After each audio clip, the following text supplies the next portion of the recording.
Chiroqning uyi qayerda? Dilfuza Shomalikova. Ayvonda buvisi bilan o'ynayotgan nabiralar chiroqni yoqib, o'chira boshladi. Kunduzi chiroqni yoqmaydi, dedi buvisi. Qaranglar, hamma yoq yorug'. Quyosh kunduzning chirog'imi? Dono bolam, o'zing bilasan-da.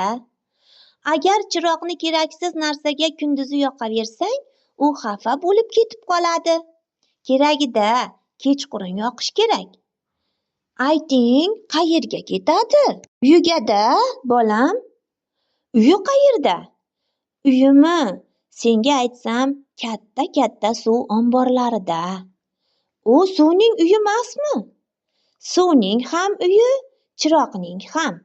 O'sha katta to'g'onlardan elektr quvvati olinadi. U hammamizning uyimizni yoritadi. Tushundinglarmi?